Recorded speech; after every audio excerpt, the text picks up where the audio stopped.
सभी बच्चों को नमस्ते।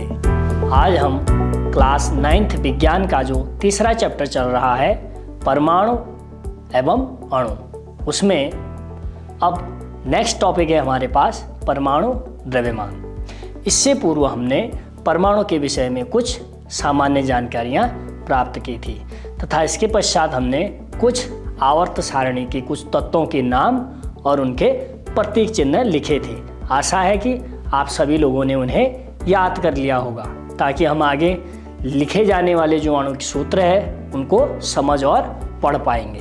तो आइए परमाणु द्रव्यमान देखो। परमाणु द्रव्यमान मात्रक क्या होता है, थोड़ा सा इसे हम एक साधारण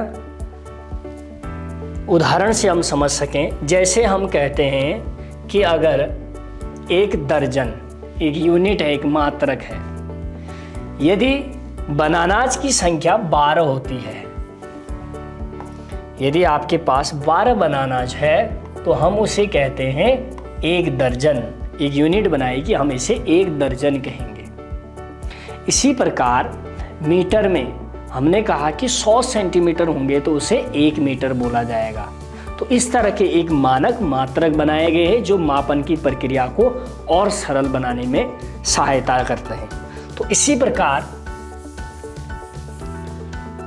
7 दिन होते हैं, 7 दिनों को एक अलग यूनिट के तौर पर कहा गया, इसे हम एक हफ्ता कहेंगे।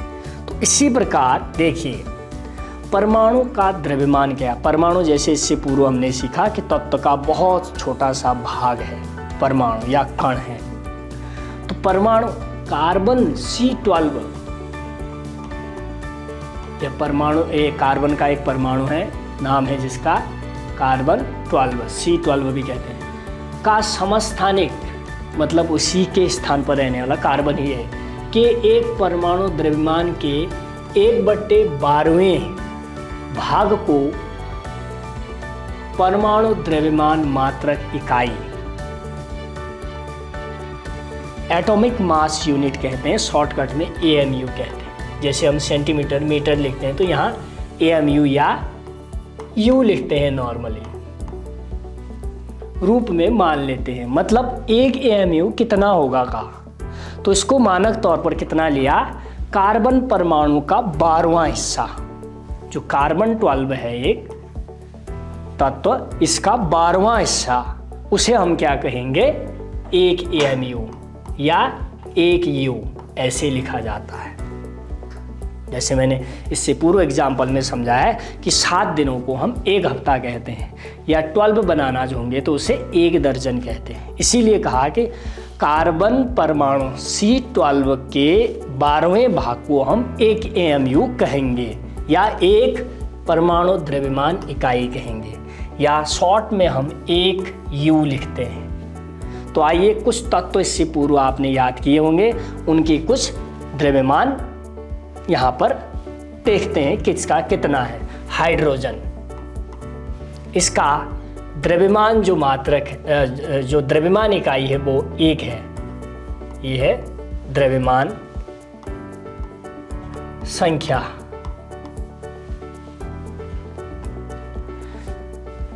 परमाणु द्रव्यमान लिखें, बात एक ही है, परमाणु द्रव्यमान। तो हाइड्रोजन का परमाणु द्रव्यमान कितना लिखा गया है, 1। इसी तरह कार्बन का 12, नाइट्रोजन का 14, इसी तरह ऑक्सीजन का 16। देखो 16 पॉइंट बहुत छोटे छोटे इकाइयों में भी अगले स्तर पर हम अगले बड़े स्तर पर पढ़ते हैं, अभी हम लगभग वैल्यूज लिख रहे हैं। सोडियम का Na, याद रख लेना, Na सोडियम से S नहीं है, सोडियम से Na है। इससे पूर्व हमने कुछ पदार्थों कुछ तत्वों को हमने संकेतक रूप में लिखा था। सोडियम का 23, ऑक्सीजन 16, मैग्नीशियम Mg पहला कैपिटल लेटर लिखना है, जैसे कि इससे पूर्व हमने पिछले टॉपिक में पढ़ा था, 24। इसी तरह सल्फर 16 नंबर का है, 32। क्लोरीन Cl इसी तरह 35.4। इसी तरह अगले कैल्शियम आता है 40। तो जितने भी तत्व हमें लिखे हैं उनका एक परमाणु द्रव्यमान होता है। इसका मात्रक ये है AMU या U। AMU का फुल फॉर्म क्या होगा? Atomic mass unit. याद रखिए, इसको हिंदी में कहते हैं परमाणु द्रव्यमान इकाई। परमाणु द्रव्यमान इकाई ये है AMU, या शॉर्टकट में लिखते हैं 1U, 12U, 14U, इसी प्रकार 25.5U। तो यह नाइट्रोजन की एक परमाणु का द्रव्यमान है, ऑक्सीजन के एक परमाणु का द्रव्यमान है।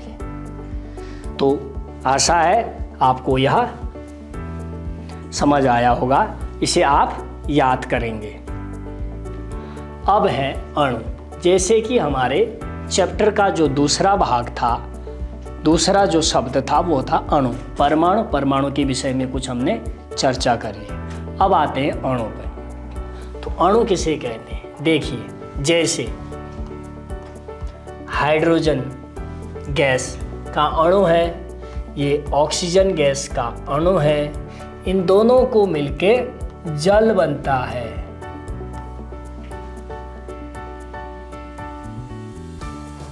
इसमें कितने परमाणु हैं? 2 परमाणु।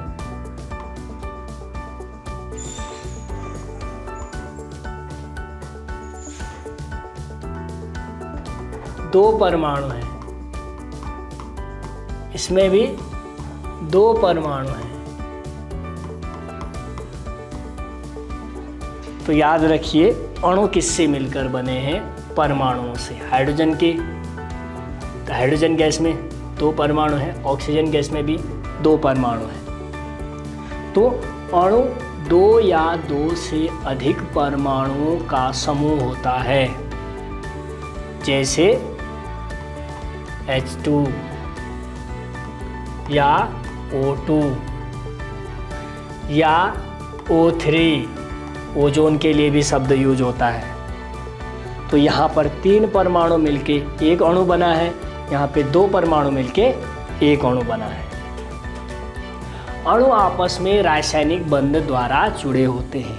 रासायनिक बंधन होता है, बंधन का मतलब जुड़ने से है, बंध का मतलब जुड़ने से है, क्योंकि जब एक परमाणु दूसरे परमाणु से जुड़ा है तभी H2 बना है।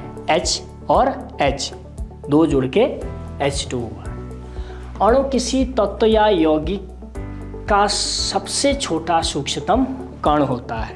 एक यौगिक लिखते हैं, चलिए ये यौगिक है H2O, ये जल है, एक यौगिक लिखा है। तो ये कह रहा है किसी अणु किसी तत्व या यौगिक का एक सूक्ष्मतम कण है। तो ये यौगिक है, तो ये अणु है। इसका मतलब जो यौगिक है वो अणुओं से ही मिलकर बना है। अब आइए कुछ तत्वों के अणु की परमाणुकता देख लेते हैं। अभी आपने क्या लिखा? H2 द्विक परमाणुकता कहते हैं, मतलब 2 परमाणु है इसमें। O2 कितने O है? 2 O है, तो द्विक परमाणु हो गया। इसमें ये ओजोन में, ओजोन गैस में कितने परमाणु हैं? 3 परमाणु हैं, O+O+O, इसीलिए यह त्रिपरमाणुकता रखता है। तो इसी प्रकार 4 भी होते हैं, तो 4 से अधिक हो गए, टेट्रा कहते हैं जिसको। यहाँ देखिए, किसी तत्व के अणु एक ही तरह के परमाणुओं से मिलकर बने होते हैं, अर्थात जैसे ऑक्सीजन O और O से मिलकर बना है, H और H से मिलकर बना है हाइड्रोजन, नाइट्रोजन गैस भी N और N से मिलकर बनी है। तो एक ही परमाणु से मिलकर बने, इसको कहते हैं हम द्विक परमाणुकता। द्विक परमाणुकता हो सकता है कभी कभी कुछ अणु ऐसे होते हैं जिनके एक ही होता है, एक ही परमाणु होता है। जैसे देख लो, कुछ तत्वों में एक ही परमाणु बने, एकल परमाणुकता कहते हैं। हीलियम He2 नहीं होता है, He केवल एक ही है। नियोन, जैसे कि हमने नियोन का क्या संकेतक चिन्ह था Ne, इसका भी एक ही होता है। जैसे हम कहेंगे कॉपर, तांबा, बस एक ही परमाणु होता है, तो एकल परमाणुकता कहते हैं। और कुछ तत्वों में 3 भी होते हैं, जैसे कि किसी में 4 होते हैं, किसी में तो 4 से ज़्यादा हो गए तो हम बहुपरमाणुकता कहेंगे। बहुपरमाणुकता मतलब बहुत ज़्यादा। तो इस तरह हम परमाणुकता। अब हम चलते हैं कुछ रासायनिक यौगिकों के सूत्र। तो इससे पूर्व हमने कुछ अणुओं के विषय में समझा। तो अणु आपस में जब मिलते हैं तो यौगिक बनता है।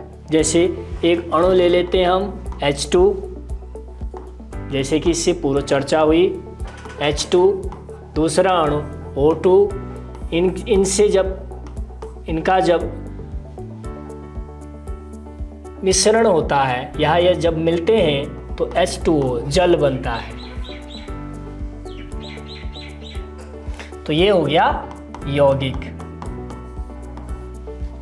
तो इनके नाम कुछ और होते हैं, जैसे रासायनिक नाम कहते हैं H2O है, एच से हम जैसे हाइड्रोजन। इससे पूर्व कुछ नाम और उनके प्रतीक सीखे थे।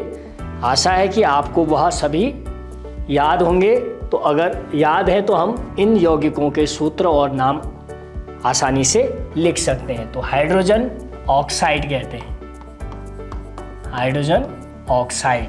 लिखते कैसे हैं? H2, यहाँ से ये 2 नीचे लिखा जाएगा, ये गलत है, ऐसा नहीं लिखेंगे। H2O पढ़ेंगे कैसे? Hydrogen oxide. इसका जो सामान्य नाम है वह है जल। तो कुछ ऐसे ही रासायनिक नाम है हमारे पास, इनके हम कुछ यौगिक या रासायनिक सूत्र लिखते हैं। आइए, सबसे पहले है कैल्शियम क्लोराइड। देखो कैल्शियम का प्रतीक चिन्ह कैसा होता है? CaCl2। इसे याद करना पड़ेगा हमें कि कैल्शियम क्लोराइड का क्या सूत्र होता है। Barium carbonate BaCO3। याद रखिए 3 चीज़ें हैं इसमें। बेरियम का क्या होता है? Ba, पहला कैपिटल दूसरा स्मॉल। फिर कार्बोनेट से कार्बन और ऑक्सीजन है, तो कार्बन का पहला अक्षर कैपिटल, ऑक्सीजन का एक ही अक्षर होता है वो भी कैपिटल आएगा। लिखने के तरीके भी। मैग्नीशियम क्लोराइड Mg, मैग्नीशियम के लिए Mg लिखते हैं, याद रख लेना, पहला कैपिटल। Chloride MgCl2। इसी तरह कैल्शियम क्लोराइड CaCl2। कैल्शियम का जो प्रतीक चिन्ह होता है वो Ca से होता है। Hydrogen sulphide H2S। याद रखिए ये 2 नीचे है, यहाँ पर भी 2 नीचे है। Cl2 मतलब 2, क्लोरीन के 2 परमाणु हैं तो नीचे लिखा जाता है, पीछे नहीं। अच्छा, अब आगे बढ़ते हैं। इसी प्रकार हमारे पास है कार्बन टेट्राक्लोराइड। टेट्रा का मतलब होता है 4, डाई मतलब 2, ट्राई मतलब 3, टेट्रा मतलब 4। तो कार्बन C क्लोराइड ये कितने हैं? 4, CCl4। Sodium nitrate, sodium NaNO3, sodium nitrate. अगला है कैल्शियम हाइड्रोक्साइड CaOH। याद रखिए OH का होल ट्वाइस। ये 2 किसका है? O ऑक्सीजन और हाइड्रोजन का है, O और H का है ये 2, कैल्शियम का नहीं है, Ca का नहीं है। CaOH का होल ट्वाइस ऐसे पढ़ते हैं। ऊपर NaNO3, 3 ऑक्सीजन के परमाणु हैं। अगला सोडियम कार्बोनेट, सोडियम Na2CO3। ये जो बीच में अंक आ रहे हैं यह नीचे लिखे जाएंगे, लोअर स्क्रिप्ट कहते हैं। अंतिम है हमारे पास अमोनियम सल्फेट NH4। अमोनिया का सूत्र है NH4 का होल ट्वाइस, मतलब NH4 2 बार है। NH4 ammonium sulphate SO4। इसी प्रकार अन्य रासायनिक कुछ यौगिकों के सूत्र लिखे जाते हैं। तो ये परीक्षा की दृष्टि से बहुत इम्पोर्टेंट है, क्योंकि परीक्षाओं में कुछ यौगिकों के नाम, कभी कभी आपको अणुसूत्र लिखे होते हैं या यौगिक सूत्र लिखे होते हैं, आपको उनके नाम लिखने होते हैं, या कभी कभी आपको शब्दों में नाम लिख के दे देते हैं, उनके अणुसूत्र लिखने के लिए आते हैं। तो ये आगे अगले चैप्टर के लिए बहुत महत्वपूर्ण है, ताकि हम आगे रासायनिक अभिक्रियाओं को भी समझ सकेंगे अपनी अगली अध्याय या अगली कक्षाओं में। तो कुछ महत्वपूर्ण चीज़ें हमने आज सीखी, जिसमें परमाणु तथा अणु के विषय में हमने कुछ जानकारियां प्राप्त की, यौगिक और कुछ परमाणुओं के प्रतीक चिन्ह सीखे।